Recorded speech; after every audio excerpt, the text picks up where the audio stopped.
Hello, Player One. Welcome to the Gaming History Club. My name is Gabby. Hello, and I'm JP. In today's episode, we find out how video games leveled up to 3 dimensions.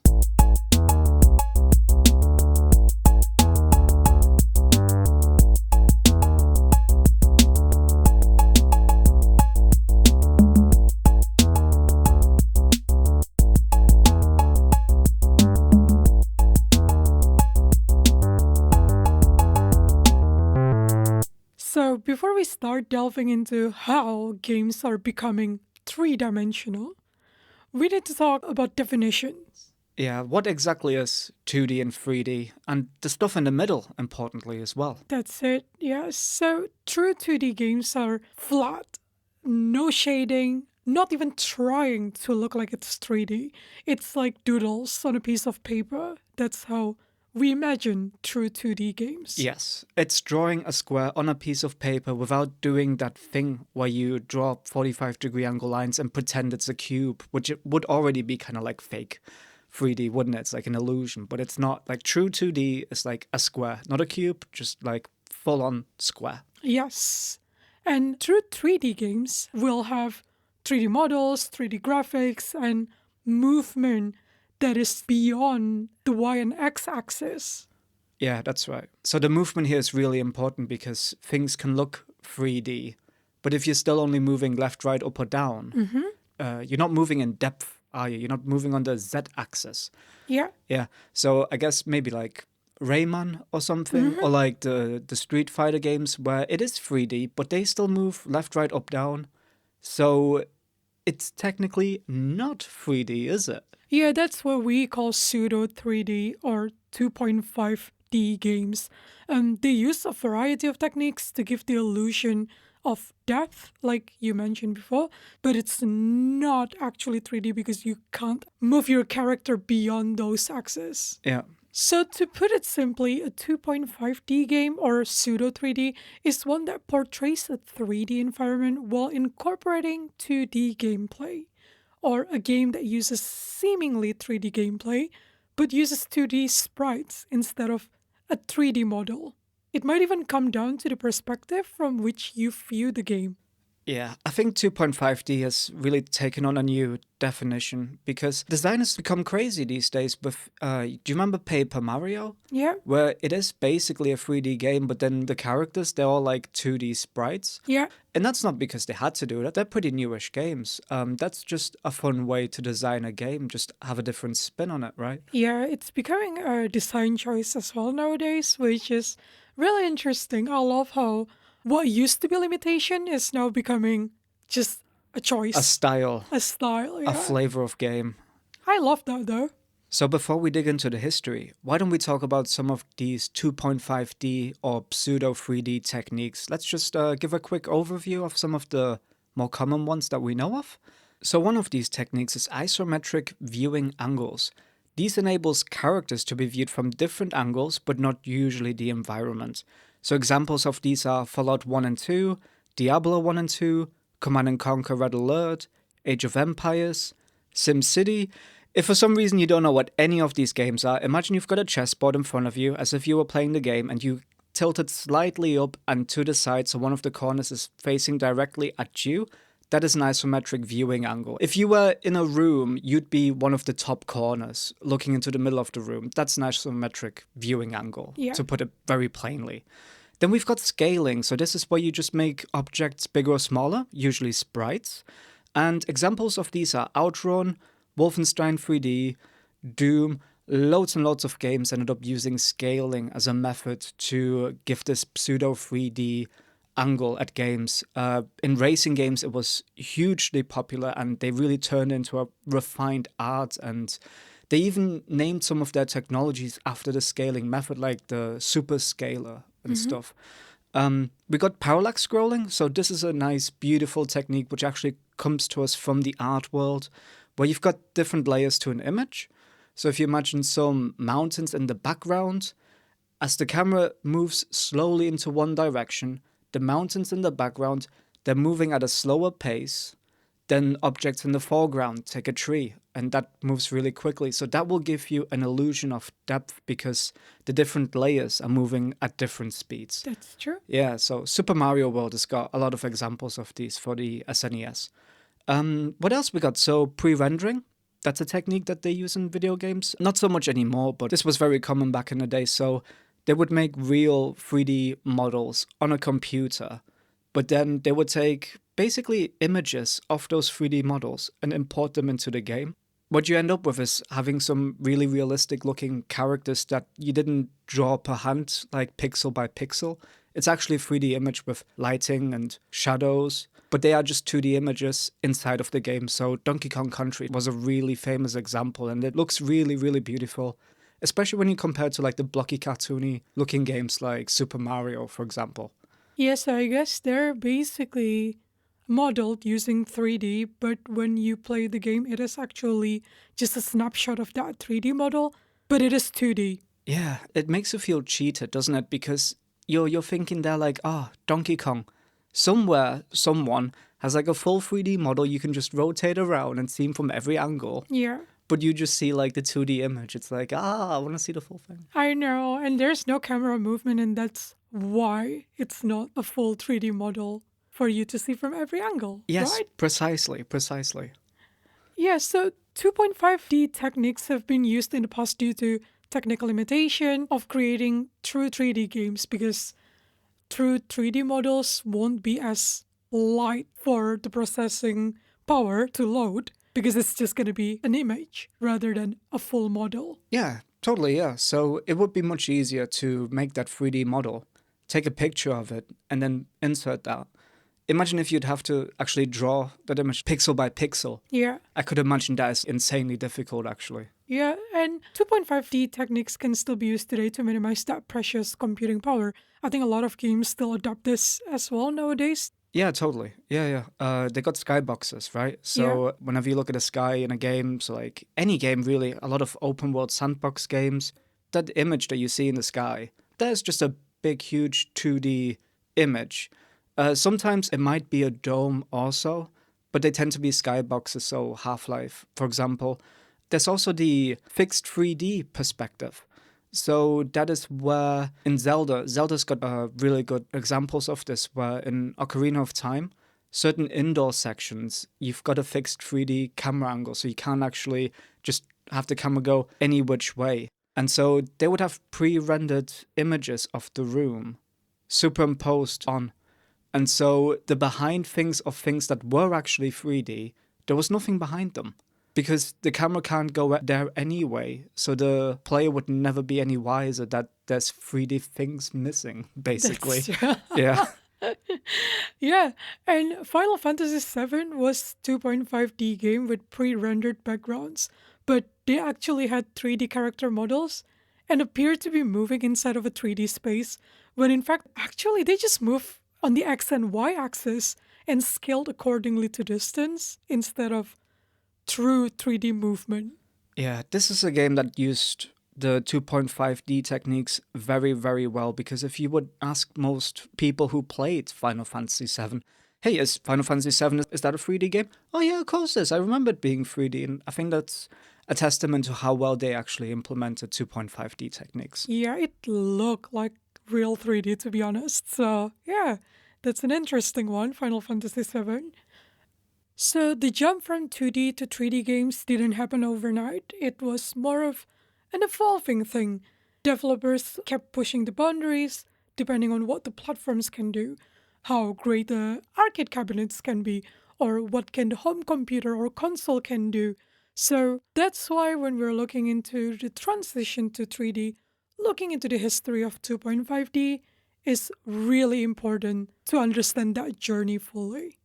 Although the first 3D game was not made or played on a PC or a home console or even an arcade cabinet, they were developed by young, intelligent high school and university students and gaming history heroes.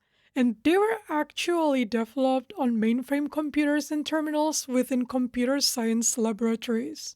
So we have two games contending to be called the first 3D game ever. Apparently, it's been very difficult to confirm which one is it that actually the first when we're looking into the timeline? JP, you wanna start off with talking about our first game? Oh boy, do I. Let's talk about Maze. So, Maze was developed starting in mid to late 1973 by three high school students. They were Steve Colley, Greg Thompson, and Howard Palmer. The trio attended a school work/study program at NASA Ames Research Center in Silicon Valley, California, and they were working on the IMLAC PDS-1 mini computer. They used to call them mini computers, but believe me, they were anything but small.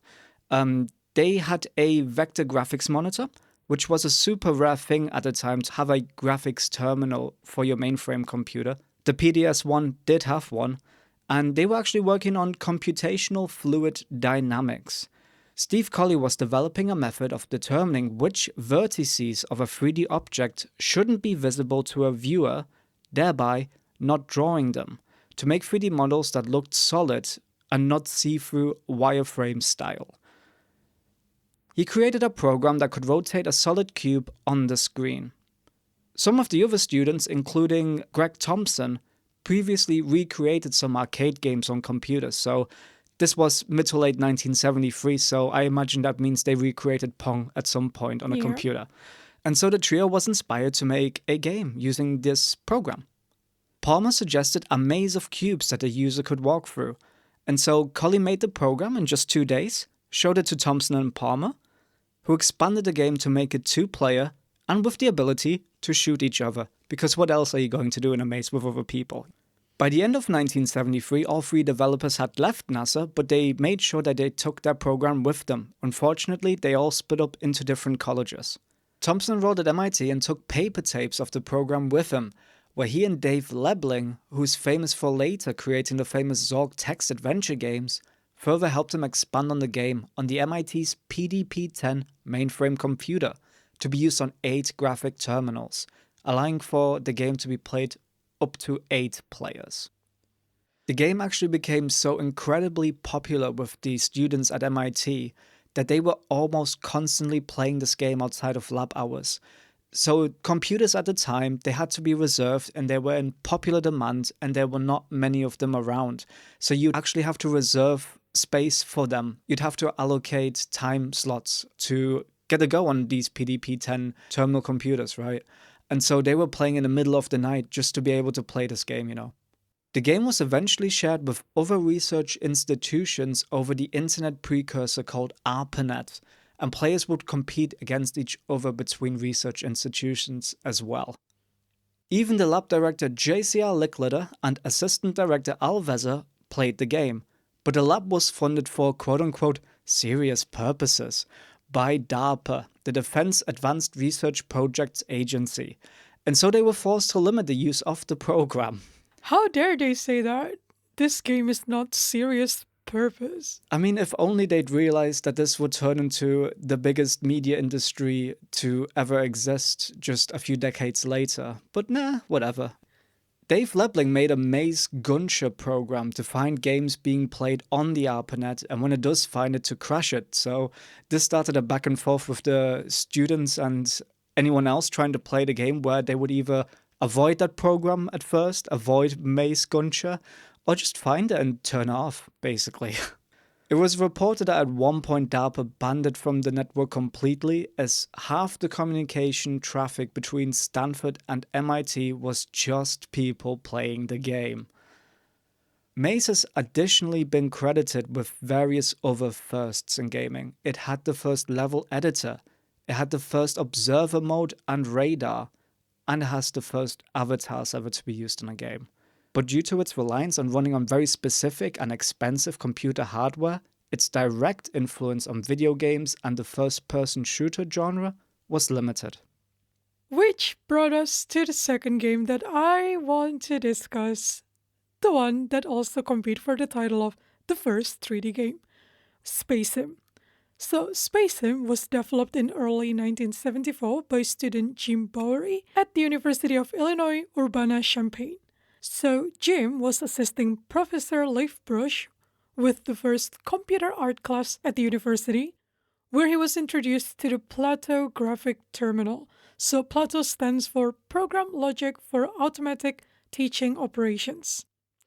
Plato was a mainframe computer with graphic terminals. Many modern concepts in multi-user computing were first introduced on Plato, including forums, message boards, online testing, email, chat rooms, picture languages, instant messaging, remote screen sharing, and multiplayer video games. It did a lot of first, didn't it? I know, it's quite a powerful one, isn't it, this Plato? I know, yeah, awesome. And so philosophy enters the video game world yet again. So, Jim signed up for an individual studies course to assist Professor Bobby Brown, who ran the lab with the Plato terminal.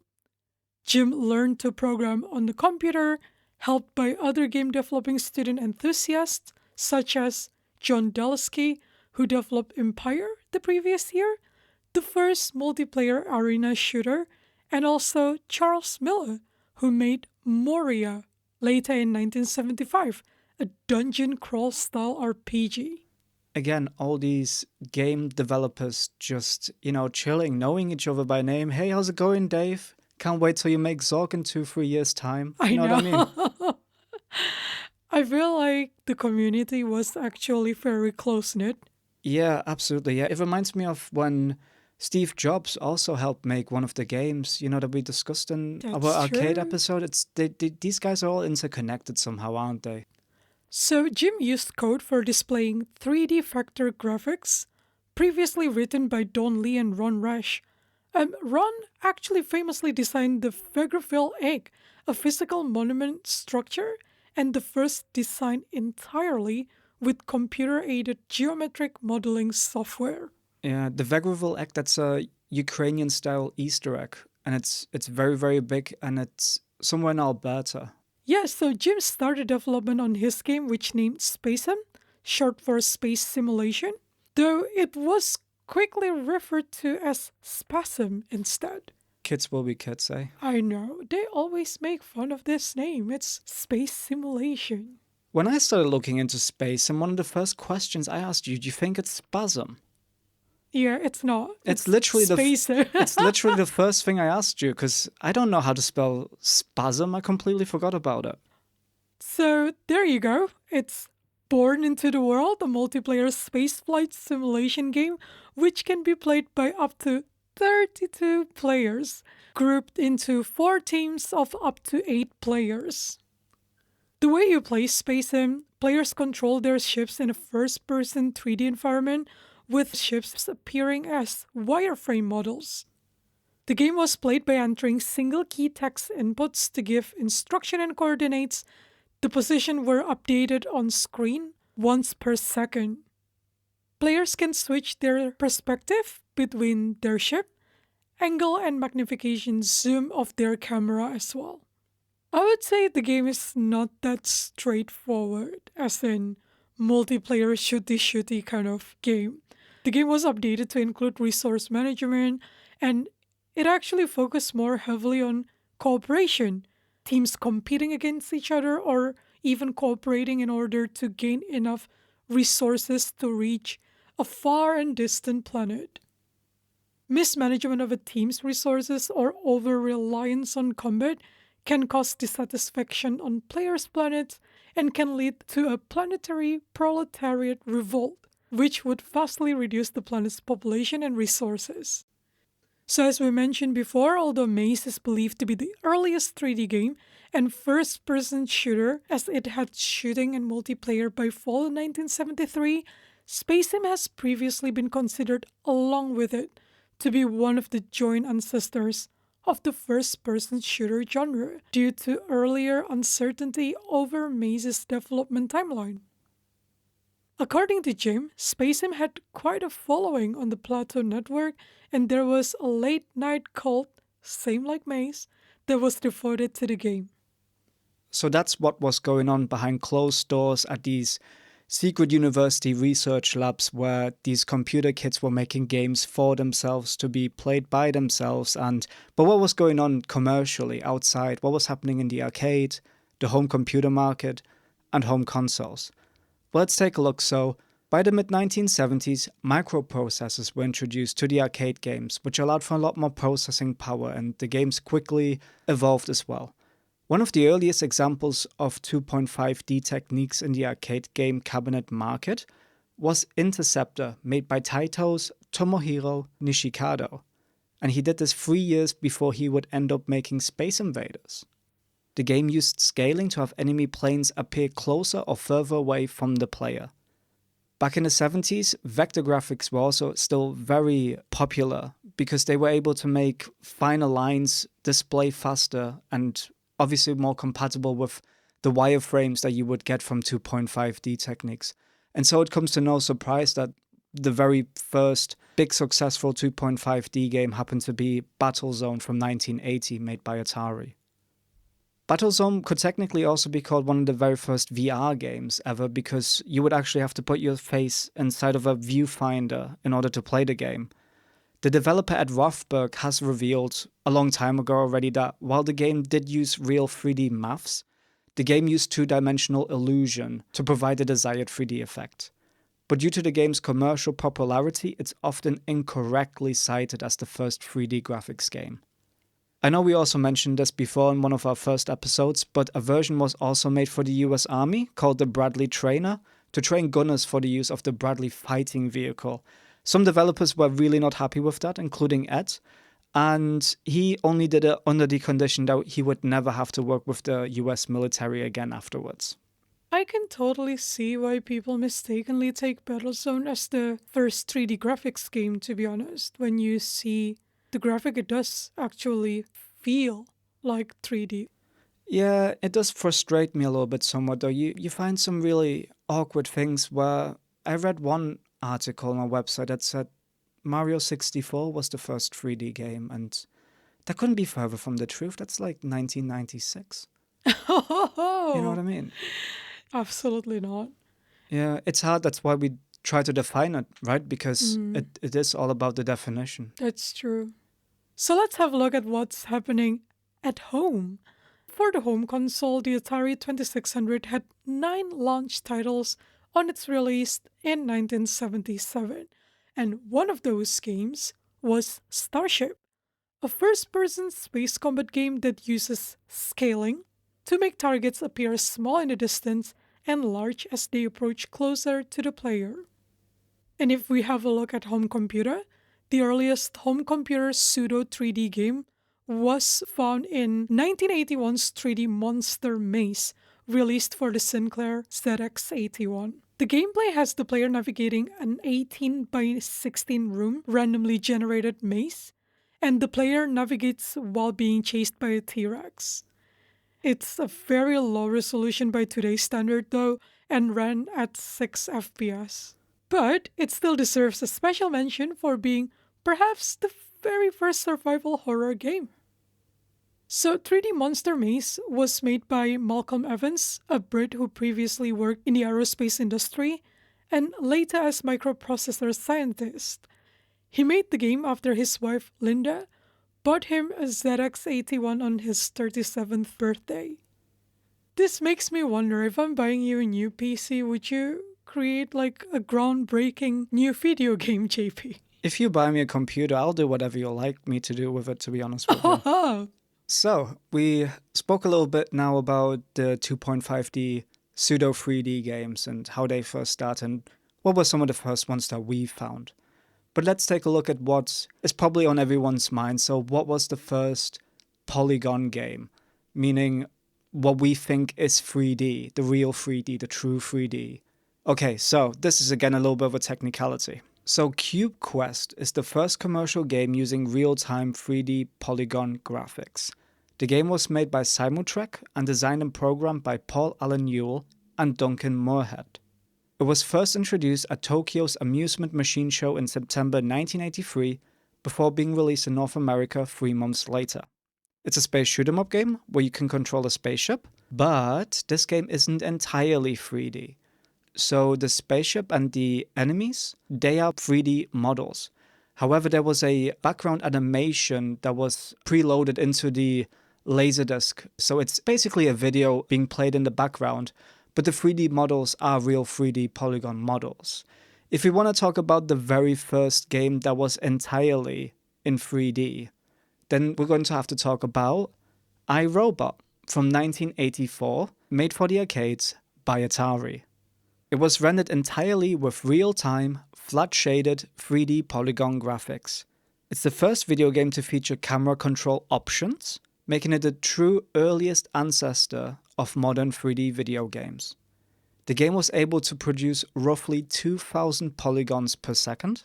And to explain the gameplay a little bit, although it is kind of hectic and a little bit crazy, you should probably just take a look at it yourself on YouTube.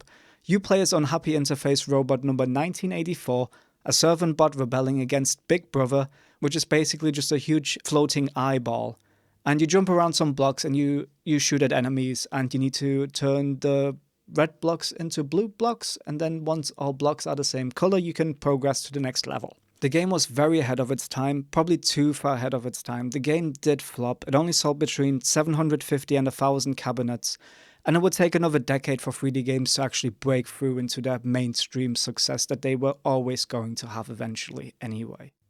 It's a true underdog innovator, and if we pick one game from this episode that deserves mentioning, it is this one, iRobot from 1984, released by Atari, and it was also one of Atari's last games before the big video game crash or the Atari shock and the company broke up into its different pieces. I always feel like iRobot is such an interesting game and it looks amazing. It does look amazing, doesn't it? And it feels so out of place when you look at like a timeline of like 3D games, because you'll have all the 2.5D games that we've been talking about and more, and then all of a sudden you see iRobot thrown in there and it's just, okay. What's this? Yeah.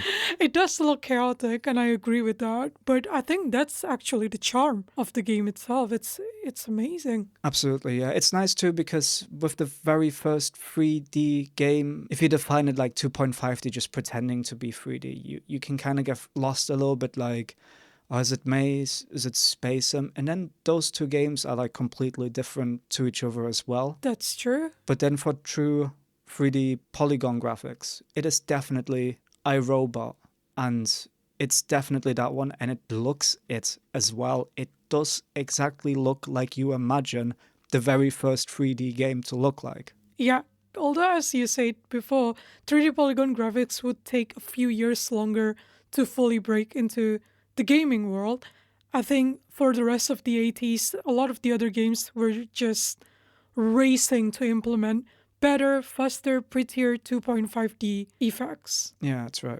A game that stood out during that time is The Eidolon by Lucasfilm Games, released in 1985. They're using fractal technology to support its 2.5D first-person environment. There were, though, daring innovators using 8-bit technology to produce full 3D graphics in the 80s. A game to mention here is Driller from 1987. It was developed by Major Developments, published by Incentive Software, who built one of the first proprietary 3D engines called Freescape. The game was released on computer platforms such as ZX Spectrum, Commodore, Amstrad, Amiga, and MS-DOS. And it was composed mostly of solid geometry. Pushing it even further than iRobot, as this was a first-person perspective game with the ability to look up and down, rotate left and right, very rare for 3D games at that time.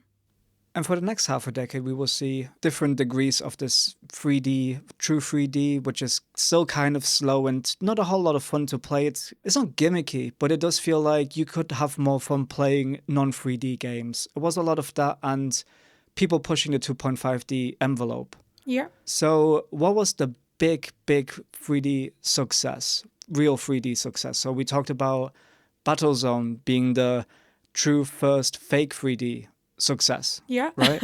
So the first real 3D success, that was Virtua Racing for the arcades, releasing in 1992, developed by Sega's AM2 team and directed by Yu Suzuki. It was initially a proof of concept to showcase Sega's first 3D system board named the Model 1, but the results were so encouraging they decided, no, let's flesh this out into a complete game, so they made Virtua Racing. And thank God for that. Yeah, the game was smooth and fast and was able to display 180,000 polygons per second, which is 6,500 per frame, and it still manages to run at 60 frames per second. Very, very impressive. Especially looking back at iRobot, that could do 2,000 polygons per second. That's a massive jump if you think about it. Yeah, also the frames per second, because most people would agree, like, what is the very minimum, even these days, that still allows a game to be playable? And 30 frames per second is usually quoted as being the bare minimum, whereas most people would probably prefer 60. Yeah. But yeah, it does look fast, smooth, fun. We even played it in the arcades. I really, really liked Virtual Racing. I can see why it was massively successful and popular. It was true 3D, but it was actually fun, and it was fast. Fun. Yeah. Yeah. Sega would continue their streak by, in the following year, releasing Virtua Fighter, and this now displayed the potential for 3D polygon human characters with realistic gameplay. It introduced character physics, so they had actual character animation by using motion capture technology. And now that was the first time where people really enjoyed playing a game where the human characters were also made using polygons, right? And this was super inspiring for many people, and we found many people citing this as a big inspiration to when they develop video games. So for Sony Computer Entertainment, the PlayStation makers, they cited Virtua Fighter as an inspiration to make the PlayStation 1 a 3D graphic console, because originally they were wondering, are we just going to do 2D games? Also, Toby Gard, it inspired him in the creation of Tomb Raider's Lara Croft, and it inspired John Romero in the creation of the 3D first-person shooter Quake. So now that we talk a little bit about the PlayStation already, let's talk about the PlayStation. So the PlayStation released earlier than the Nintendo 64. So it launched in Japan in 94 and 95 in North America and Europe. But usually people will more often call the N64 for 3D gaming a lot of the time. And I think I know why. So the PlayStation didn't launch with a so-called quote-unquote killer app. So it did come with Rayman, but Rayman was a 2D game that looked 3D, but it was just a platforming game. It also didn't launch with the dual analog sticks, the classic PlayStation controller design that we all know by now, right? That part didn't launch until April 97, and the first PlayStation 1 game to actually require it in order to play the game was Ape Escape, and that didn't release until 99. Yeah, which was one of my favorite games ever.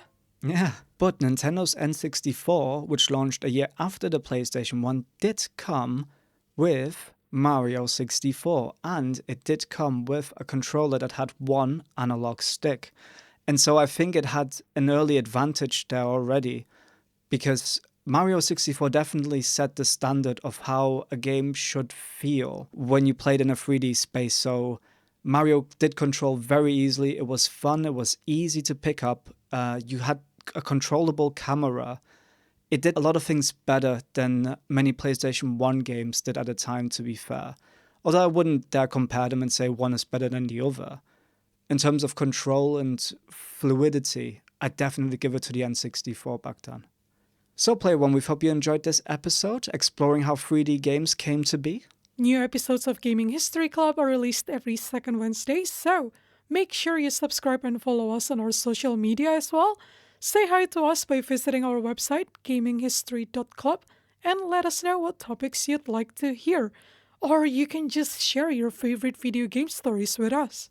Come back in a couple weeks when we celebrate International Day of Persons with Disabilities and find out how accessibility in video games has improved over time. See ya!